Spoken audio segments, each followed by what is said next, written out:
Hello everyone, this is a quick presentation on strategies for parents with teens.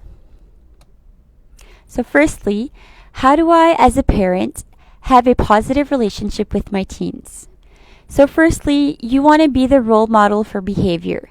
So don't yell, lie, or act in a way that you would not like your teen to act. And secondly, clearly communicate what you expect of them. Don't assume that they know what you expect of them or that they can read between the lines. As you would with children, it's important to increase the number of positive interactions with teens.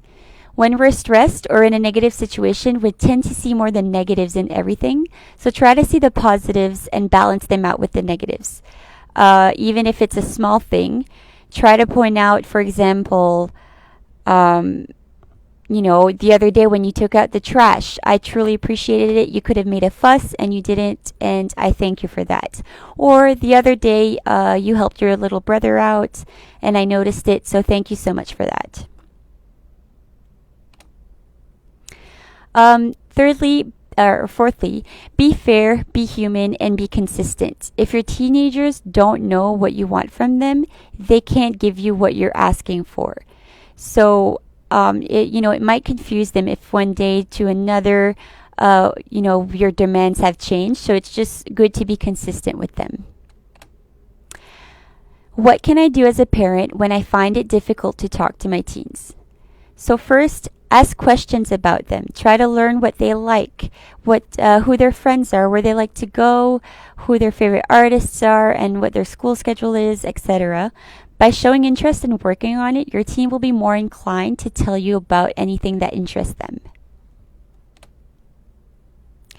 Another point is that when talking to them, it's often easier to talk when we're not face to face. So this can be, while driving in the car, walking the dog.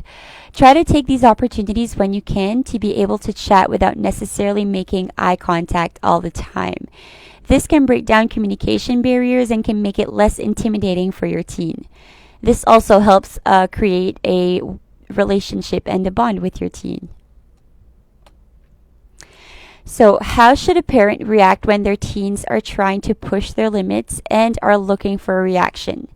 So, when that happens, it's important to ask yourself, okay, where does this reaction come from? What is the feeling associated with this reaction? So, for example, are you feeling disrespected, rejected, or humiliated? Alternatively, you can ask yourself and reflect, why is my teen trying to get a reaction out of me? And then when you do want to respond to them pushing your limits, try to respond well. It's sometimes important to take a step back from the situation. So a couple things that you can say in order to do that is use, I'm not sure how I feel about this. I need a moment to think about it. Or you can associate it with, how you're feeling at that moment. So I'm really angry and hurt. And I'd like to take a moment to organize my ideas, and I would like to continue this conversation afterwards. So when you do that, always be aware of how you feel. Do your emotions have an impact on the reaction that you give your adolescent? If you're having a bad day, it may not be a good idea to have a serious conversation with them. So if you had a bad day at work, save the serious conversation for when you're feeling a little stronger or just a little more stable. It's crucial to return to this discussion after you've taken a step back. So be aware that your teens may start using this technique, that you've make sure that you're open to giving them the time to step back. If you need more support about this topic or anything else, feel free to call us at the Family Information Line at 1-800-866-4546.